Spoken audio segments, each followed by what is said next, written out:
Dizem, né, que os chineses foram os primeiros a chegar aqui na América do Sul antes dos portugueses e espanhóis. Navio, a questão do dilúvio, como foi perguntado aí, por exemplo, eh, o navio para o chinês ali, ele era escrito da forma assim de boca, 8 barco, ou seja, 8 pessoas num barco. Poderia ser um pensamento assim, não, o navio do chinês só caberiam 8 pessoas? Tem um palestrante, é um cientista brasileiro, adventista, só que mora hoje no exterior, acho que é na Alemanha que ele mora, é o Rivelino Montenegro.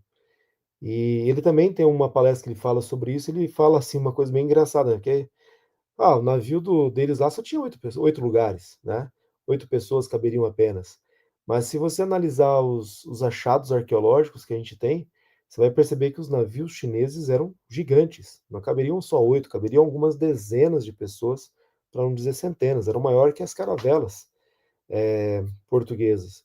Eu não sei se alguém aqui já ouviu falar sobre isso, mas em Florianópolis, Santa Catarina, existe uma pedra com um registro ali com uma escrita chinesa talhada na pedra.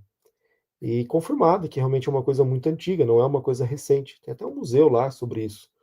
E dizem, né, que os chineses foram os primeiros a chegar aqui na América do Sul antes dos portugueses e espanhóis. E conta assim essa história que se não vingaram por aqui porque era muito longe do seu império. Não teria como ficar indo e voltando de forma muito fácil. Mas tem alguns indícios históricos que colocam os chineses aqui. Então não eram barcos de 8 pessoas. Mas, se você considerar o relato bíblico, você vai ver que o relato do dilúvio envolve justamente um navio, né, uma arca, um grande barco, com 8 pessoas, 8 bocas lá dentro. Né? Não é a sua esposa, os seus 3 filhos e as 3 noras. Ou seja, qual que era o total da raça humana após esse evento? Eram 8 pessoas, né, unidas sobre a terra.